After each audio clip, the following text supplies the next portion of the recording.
2 अक्टूबर 1904 देश के बहुत प्यारे लाल यानी लाल बहादुर शास्त्री जी का जन्म दिवस। गांधीवादी मूल्यों और देशभक्ति के वातावरण में पले बढ़े शास्त्री जी मात्र 17 वर्ष की आयु में गांधी जी के असहयोग आंदोलन में कूद पड़े। ब्रिटिश हुकूमत के स्कूल से नाम कटाकर 1925 में काशी विद्यापीठ से ग्रेजुएशन करने वाले लाल बहादुर ने शास्त्री की उपाधि अपनी मेहनत से अर्जित की, जो आगे चलकर उनकी पहचान बन गई। 1928 में गांधी जी के आह्वान पर कांग्रेस के सक्रिय सदस्य बने शास्त्री जी ने आजादी की लड़ाई में 7.5 साल जेल में बिताए। 1942 में जब गांधी जी ने भारत छोड़ो आंदोलन की घोषणा की, तो हाल ही में जेल से बाहर आए शास्त्री जी का ठिकाना बना पंडित जवाहरलाल नेहरू का घर आनंद भवन। जब देश आजाद हो गया तो शास्त्री जी यूपी के परिवहन मंत्री बने और महिला कंडक्टरों की नियुक्ति का क्रांतिकारी कदम उठाया।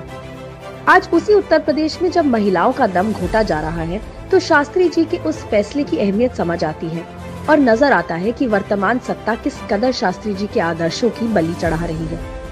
1951 में शास्त्री जी को अखिल भारतीय कांग्रेस कमेटी का राष्ट्रीय महासचिव बनाया गया और 1952 में वो देश के रेल मंत्री बने, जिन्होंने आगे चलकर एक रेल दुर्घटना के चलते इस्तीफा देकर मानवता की मिसाल पेश की, जिसे नेहरू जी ने अस्वीकार कर दिया।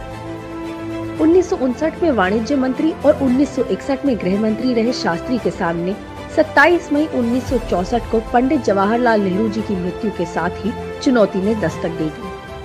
मगर भारत का ये लाल चुनौती से घबराया नहीं और 11 जून 1964 को ही भारत के प्रधानमंत्री के रूप में ये कहते हुए शास्त्री जी ने अपने इरादे साफ कर दिए कि हमारा रास्ता सीधा और स्पष्ट है, सभी के लिए स्वतंत्रता और समृद्धि के साथ एक समाजवादी लोकतंत्र का निर्माण और सभी देशों के साथ दोस्ती के जरिए विश्व शांति की कामना।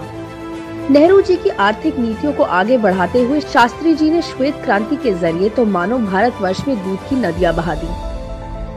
अमूल डेयरी उसी श्वेत क्रांति की देन है। यही नहीं, जब खाद्यान्न संकट आया तो शास्त्री जी ने देश से सप्ताह में एक वक्त का भोजन त्यागने की अपील की और इसकी शुरुआत खुद से की। देश के कई कोनों में जनता ने इस शास्त्री व्रत का पालन किया। जब पाकिस्तान के साथ जंग छिड़ी तो सेना ने शास्त्री जी के नेतृत्व में न केवल पाकिस्तान को धूल चटाई, बल्कि इस दौरान उनके द्वारा दिया गया जय जवान जय किसान का नारा भी जन जन की जुबान पर चढ़ गया। अगर तलवार की नोक पर या एटम बम के डर से कोई हमारे देश को झुकाना चाहे, दबाना चाहे, ये देश हमारा दबने वाला नहीं। एफसीआई हरित क्रांति को प्रोत्साहित करने वाले शास्त्री जी की ही देन है, जिसको आज की सरकार अप्रासंगिक करने पर तुली हुई है। आज लाल बहादुर शास्त्री जी की जयंती पर हम ये संकल्प लें कि न देश के जवान को कमजोर पड़ने देंगे और न ही देश के किसान को। यही शास्त्री जी को सच्ची श्रद्धांजलि होगी। जय हिंद।